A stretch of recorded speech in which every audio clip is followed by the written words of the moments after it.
സുഭാഷിതങ്ങൾ അധ്യായം 25. സോളമന്റെ സുഭാഷിതങ്ങൾ തുടർച്ച.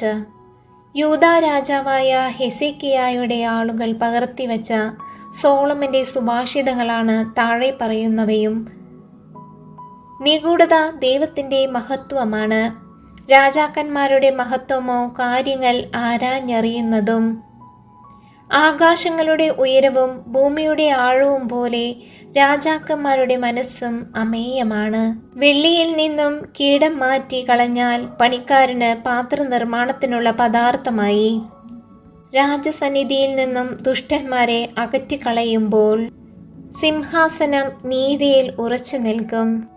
രാജസന്നിധിയിൽ മുൻനിരയിൽ കയറി നിൽക്കുകയോ സമുന്നതരോടൊപ്പം സ്ഥാനം പിടിക്കുകയോ അരുത്. എന്തെന്നാൽ രാജസന്നിധിയിൽ വച്ച് പിറകോട്ട് മാറ്റി നിർത്തപ്പെടുന്നതിനേക്കാൾ അഭികാമ്യം മുൻപോട്ട് കയറി വരിക എന്ന് ക്ഷണിക്കപ്പെടുന്നതാണ്. കണ്ടതാണെങ്കിലും ഒരു കാര്യവും കോടതിയിൽ തിടുക്കത്തിൽ ചെന്ന് വെളിപ്പെടുത്തരുത്. എന്തെന്നാൽ പിന്നീട് നീ പറഞ്ഞത് തെറ്റാണെന്ന് മറ്റൊരുവൻ തെളിയിച്ചാൽ എന്തു ചെയ്യും? അയൽക്കാരനുമായുള്ള തർക്കം പരസ്പരം പറഞ്ഞു തീർക്കുക. മറ്റൊരുവന്റെ രഹസ്യം വെളിപ്പെടുത്തരുത്. അവൻ അത് കേൾക്കാനിടയായാൽ നിന്നെ ഖണ്ഡിക്കുകയും നിനക്ക് തീരാത്ത ദുഷ്കീർത്തി ഉണ്ടാവുകയും ചെയ്യും. ഉചിതമായ വാക്ക് വെള്ളിത്തകിടിൽ പതിച്ചു വെച്ച സ്വർണം നിർമ്മിതമായ ആപ്പിൾ പഴം പോലെയാണ്. ഉപദേശം സ്വീകരിക്കുന്ന കാതുകൾക്ക് ജ്ഞാനിയായ ശാസകൻ സ്വർണം കൊണ്ടുള്ള കർണാഭരണമോ കണ്ഠാഭരണമോ പോലെയാണ്. വിശ്വസ്തനായ ദൂതൻ തന്നെ അയച്ചവർക്ക് കൊയ്ത്തുകാലത്ത് തണുപ്പുമായി എത്തുന്ന മഞ്ഞുപോലെയാണ്. അവൻ യജമാന്മാരുടെ മനസ്സിന് കുളിർമ നൽകുന്നു. കൊടുക്കാത്ത ദാനത്തെക്കുറിച്ച് വൻപ് പറയുന്നവൻ മഴ തരാത്ത മേഘങ്ങളും കാറ്റും പോലെയാണ്. ക്ഷമ കൊണ്ട് ഒരു ഭരണാധിപനെ അനുനയിപ്പിക്കാൻ കഴിഞ്ഞേക്കാം. മൃദുലമായ നാവിന് കടുത്ത അസ്ഥിയെപ്പോലും ഉടയ്ക്കുവാനും ഉള്ള കരുത്തുണ്ട്. തേൻ കിട്ടിയാൽ ആവശ്യത്തിന് മാത്രമേ കുടിക്കാവൂ, അല്ലെങ്കിൽ ചെടുപ്പ് തോന്നി ഛർദ്ദിച്ചേക്കാം. അയൽവാസിയുടെ വീട്ടിൽ ചുരുക്കമായേ പോകാവൂ, അല്ലെങ്കിൽ മടുപ്പ് തോന്നി അവൻ നിന്നെ വെറുത്തേക്കാം. അയൽക്കാരനെതിരായി കള്ളസാക്ഷി പറയുന്നവൻ ഗദയോ വാളോ കൂരമ്പോ പോലെയാണ്. ആപത്ത് കാലത്ത് അവിശ്വസ്തനിൽ അർപ്പിക്കുന്ന വിശ്വാസം കേടുള്ള പല്ലോ മുടന്തുകാലോ പോലെയാണ്. വിഷാദമഗ്നനു വേണ്ടി പാട്ടുപാടുന്നത് കൊടും തണുപ്പിൽ ഒരാളുടെ വസ്ത്രം ഉരിഞ്ഞു മാറ്റുന്നത് പോലെയും വ്രണത്തിൽ വിനാഗിരി വീഴ്ത്തുന്നത് പോലെയുമാണ്. ശത്രുവിന് വിശക്കുമ്പോൾ ആഹാരവും ദാഹത്തിന് ജലവും കൊടുക്കുക. അത് അവൻ്റെ തലയിൽ പശ്ചാത്താപത്തിൻ്റെ തീക്കനൽ കൂട്ടും. കർത്താവ് നിനക്ക് പ്രതിഫലം നൽകുകയും ചെയ്യും. വടക്കൻ കാറ്റ് മഴ കൊണ്ടുവരുന്നു. ഏഷ്ണി പറയുന്ന നാവ് രോഷവും. കലഹക്കാരിയായ ഭാര്യയോടൊത്ത് വീട്ടിനുള്ളിൽ പാർക്കുന്നതിനേക്കാൾ മെച്ചം തട്ടിൻപുറത്ത് ഒരു കോണിൽ കഴിഞ്ഞുകൂടുകയാണ്. ദാഹാർത്തന് ശീതജലം പോലെയാണ് ദൂരദേശത്തു നിന്നെത്തുന്ന സദ്വാർത്ത. ദുഷ്ടന് വഴങ്ങുന്ന നീതിമാൻ കലങ്ങിയ അരുവിയോ മലിനമായ ഉറവയോ പോലെയാണ്. തേൻ അധികം കുടിക്കുന്നത് നന്നല്ല. അതുപോലെ പ്രശംസയ്ക്ക് ചെവി കൊടുക്കുന്നതിൽ നിയന്ത്രണം പാലിക്കുക. ആത്മനിയന്ത്രണമില്ലാത്ത മനുഷ്യൻ കോട്ടകളില്ലാത്ത നഗരം പോലെയാണ്. സുഭാഷിതങ്ങൾ അധ്യായം 26. വേനൽക്കാലത്ത് മഞ്ഞും കൊയ്ത്തുകാലത്ത് മഴയും പോലെ ഭോഷന് ബഹുമതി ഇണങ്ങുകയില്ല. പാറിപ്പറക്കുന്ന കുരുവിയും തെന്നിപ്പറക്കുന്ന മീവൽ പക്ഷിയും എങ്ങും തങ്ങാത്തതുപോലെ അകാരണമായ ശാപം എങ്ങും ഏശുന്നില്ല. കുതിരയ്ക്ക് ചമ്മട്ടി, കഴുതയ്ക്ക് കടിഞ്ഞാൻ, ഭോഷന്റെ മുതുകിന് വടിയും. ഭോഷനോട് അവൻ്റെ വിഡ്ഢിത്തത്തിനൊപ്പിച്ച് മറുപടി പറയരുത്, നീയും അവന് തുല്യനെന്ന് വരും. ഭോഷന് തൻ്റെ ഭോഷത്വത്തിന് തക്ക മറുപടി കൊടുക്കുക, അല്ലെങ്കിൽ താൻ ജ്ഞാനിയാണെന്ന് അവൻ വിചാരിക്കും. ഭോഷന്റെ കയ്യിൽ സന്ദേശം കൊടുത്തയക്കുന്നവൻ സ്വന്തം കാൽ മുറിച്ചു കളയുകയും അക്രമം വിളിച്ചു വരുത്തുകയുമാണ് ചെയ്യുന്നത്. നിരുപയോഗമായി തൂങ്ങിക്കിടക്കുന്ന മുടന്തുകാല് പോലെയാണ് ഭോഷന്മാരുടെ നാവിൽ ആപ്തവാക്യം. ഭോഷന് ബഹുമാനം കൊടുക്കുന്നത് കവിനയിൽ കല്ല് തൊടുക്കുന്നത് പോലെയാണ്. മദ്യപന്റെ കയ്യിൽ തുളഞ്ഞു കയറിയ മുള്ളുപോലെയാണ് ഭോഷന്മാരുടെ വായിൽ ആപ്തവാക്യം. വഴിയെ പോയ ഭോഷനെയോ മദ്യപനെയോ കുലുക്കി നിർത്തുന്നവൻ കാണുന്നവരെയൊക്കെ എയ്യുന്ന വില്ലാളി പോലെയാണ്. ഭോഷത്വം ആവർത്തിക്കുന്നവൻ ഛർദിച്ചത് ഭക്ഷിക്കുന്ന നായയെ പോലെയാണ്. ജ്ഞാനിയെന്ന് ഭാവിക്കുന്നവനേക്കാൾ ഭോഷന് കൂടുതൽ പ്രതീക്ഷയ്ക്ക് വകയുണ്ട്. അലസൻ പറയുന്നു, വഴിയിൽ സിംഹമുണ്ട്, തെരുവിൽ സിംഹമുണ്ട്. ചുഴിക്കുറ്റിയിൽ കതകെന്ന പോലെ അലസൻ കിടക്കയിൽ കിടന്ന് തിരിയുന്നു. അലസൻ കൈ പാത്രത്തിൽ ആഴ്ത്തി വയ്ക്കുന്നു. അത് വായിലേക്ക് അടുപ്പിക്കുന്നത് പോലും അവന് ക്ലേശമാണ്. വകതിരിവോടെ സംസാരിക്കാൻ കഴിവുള്ള 7 പേരേക്കാൾ കൂടുതൽ വിവേകിയാണ് താനെന്ന് അലസൻ ഭാവിക്കുന്നു. അന്യരുടെ വഴക്കിൽ തലയിടുന്നവൻ വഴിയെ പോകുന്ന പട്ടിയെ ചെവിക്ക് പിടിച്ച് നിർത്തുന്നവനെ പോലെയാണ്.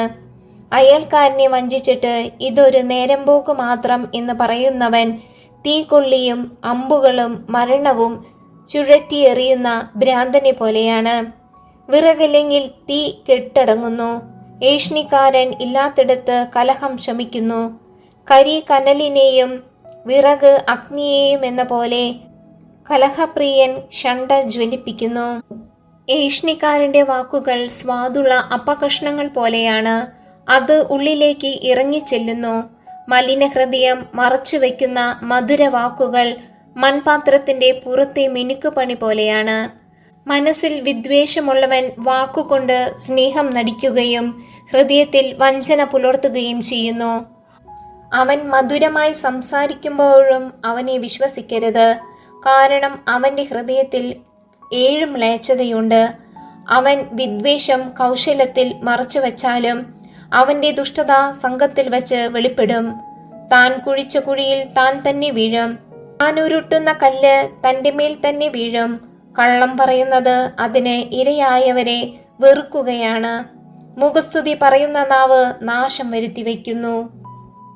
സുഭാഷിതങ്ങൾ അധ്യായം 27. നാളെയെ ചൊല്ലി അഹങ്കരിക്കേണ്ട. ഒരു ദിവസം കൊണ്ട് എന്ത് സംഭവിക്കാമെന്ന് നീ അറിയുന്നില്ല. ആത്മപ്രശംസ ചെയ്യരുത്. മറ്റുള്ളവർ നിന്നെ പ്രശംസിക്കട്ടെ. അന്യൻ്റെ നാവാണ് നിന്റേതല്ല അത് ചെയ്യേണ്ടത്. കല്ലിന് ഭാരമുണ്ട്, മണലിനും ഭാരമുണ്ട്. എന്നാൽ ഭോഷന്റെ പ്രകോപനം ഇവ രണ്ടിനെയും കാൾ ഭാരമുള്ളതത്രേ. ക്രോധം ക്രൂരമാണ്, കോപം അനിയന്ത്രിതമാണ്. എന്നാൽ അസൂയയെ നേരിടാൻ ആർക്കാണ് കഴിയുക? തുറന്ന കുറ്റപ്പെടുത്തലാണ് നിഗൂഢമായ സ്നേഹത്തെക്കാൾ മെച്ചം. സ്നേഹിതൻ മുറിപ്പെടുത്തുന്നത് ആത്മാർത്ഥത നിമിത്തമാണ്. ശത്രുവാകട്ടെ നിന്നെ തെരുതെരെ ചുംബിക്കുക മാത്രം ചെയ്യുന്നു. ഉണ്ട് നിറഞ്ഞവന് തേൻ പോലും മടുപ്പുണ്ടാക്കുന്നു. വിശക്കുന്നവന് കയ്പും മധുരമായി തോന്നുന്നു. വീട് വിട്ട് അലയുന്നവൻ കൂടുവിട്ട് അലയുന്ന പക്ഷിയെ പോലെയാണ്. തൈലവും സുഗന്ധദ്രവ്യവും ഹൃദയത്തെ സന്തോഷിപ്പിക്കുന്നു. അപ്പോഴും ക്ലേശങ്ങൾ ആത്മാവിനെ ഉലച്ചുകൊണ്ടിരിക്കുന്നു. സ്വന്തം സ്നേഹിതനെയും പിതാവിൻ്റെ സ്നേഹിതനെയും പരിത്യജിക്കരുത്. ആപത്ത് വരുമ്പോൾ സഹോദരൻ്റെ ഭവനത്തിൽ പോവുകയുമരുത്. അടുത്തുള്ള അയൽക്കാരനാണ് അകലെയുള്ള സഹോദരനേക്കാൾ മെച്ചം. മകനെ, നീ ജ്ഞാനിയാവുക, അങ്ങനെ എന്നെ സന്തോഷിപ്പിക്കുക. എന്നെ കുറ്റപ്പെടുത്തുന്നവന് മറുപടി കൊടുക്കാൻ അപ്പോൾ എനിക്ക് സാധിക്കും. വിവേകി ആപത്ത് കണ്ടറിഞ്ഞ് ഒഴിഞ്ഞു മാറുന്നു. അല്പബുദ്ധി അതിലേക്ക് ചെന്ന് ശിക്ഷ അനുഭവിക്കുന്നു. അന്യന് ജാമ്യം നിൽക്കുന്നവൻ്റെ കുപ്പായം കൈവശപ്പെടുത്തിക്കൊള്ളുക. പരദേശികൾക്ക് ജാമ്യം നിൽക്കുന്നവനോട് പണയം വാങ്ങിക്കൊള്ളുക. അതിരാവിലെ അയൽക്കാരനു ഉച്ചത്തിൽ നേരുന്ന അനുഗ്രഹം ശാപമായി ഗണിക്കും. ദിവസം മുഴുവൻ പെയ്തുകൊണ്ടിരിക്കുന്ന ചാറ്റൽ മഴയും കലഹപ്രിയയായ ഭാര്യയും ഒന്നുപോലെ തന്നെ. അവളെ നിയന്ത്രിക്കാൻ ശ്രമിക്കുന്നത് കാറ്റിനെ പിടിച്ചടക്കാൻ തുനിയുന്നത് പോലെയോ കയ്യിൽ എണ്ണ മുറുക്കി പിടിക്കാൻ ശ്രമിക്കുന്നത് പോലെയോ ആണ്. ഇരുമ്പ് ഇരുമ്പിന് മൂർച്ച കൂട്ടുന്നു. ഒരുവൻ അപരൻ്റെ ബുദ്ധിക്ക് മൂർച്ച കൂട്ടുന്നു. അത്തിമരം വളർത്തുന്നവൻ അതിൻ്റെ പഴം തിന്നും. യജമാനനെ ശുശ്രൂഷിക്കുന്നവൻ ബഹുമാനിക്കപ്പെടും. വെള്ളത്തിൽ മുഖം പ്രതിബിംബിക്കുന്നത് പോലെ മനുഷ്യൻ്റെ മനസ്സ് അവനെ തന്നെ പ്രതിഫലിപ്പിക്കുന്നു. പാതാളവും നരകവും ഒരിക്കലും തൃപ്തിയടയുന്നില്ല. മനുഷ്യൻ്റെ കണ്ണുകൾ ഒരിക്കലും സംതൃപ്തമാകുന്നില്ല. വെള്ളിയുടെ മാറ്റ് മൂശയിലൂടെയും സ്വർണത്തിൻ്റെ മാറ്റ് ചൂളയിലൂടെയും എന്ന പോലെ മനുഷ്യൻ്റെ മാറ്റ് അവന് ലഭിക്കുന്ന പ്രശംസയിലൂടെ നിർണയിക്കപ്പെടുന്നു. ഭോഷനെ ധാന്യത്തോടൊപ്പം ഉരലിലിട്ട് ഇടിച്ചാലും അവൻ്റെ ഭോഷത്വം വിട്ടുമാറുകയില്ല. നിന്റെ ആറ്റിൻ പറ്റങ്ങളെ ശരിക്ക് നോക്കിക്കൊള്ളുക, കന്നുകാലികളെ സശ്രദ്ധം പാലിക്കുക. എന്തെന്നാൽ സമ്പത്ത് എന്നേക്കും നിലനിൽക്കുകയില്ല. കിരീടം എല്ലാ തലമുറകളിലും നിലനിൽക്കാറുണ്ടോ? പുല്ല് തീർന്നു പോകുന്നു, പുതിയത് മുളച്ചു വരുന്നു. കുന്നിൻ പുറങ്ങളിലെ പച്ചപ്പുല്ല് ശേഖരിക്കപ്പെടുന്നു. അപ്പോൾ ആട്ടിൻ കുട്ടികൾ ഉടുപ്പിനുള്ള വകയും കോലാടുകൾ നിലത്തിനുള്ള വിലയും നിനക്ക് നേടിത്തരും. നിനക്കും കുടുംബത്തിനും വേണ്ടത്ര പാലും പരിചാരകന്മാരെ പോറ്റാനുള്ള വകയും ലഭിക്കും.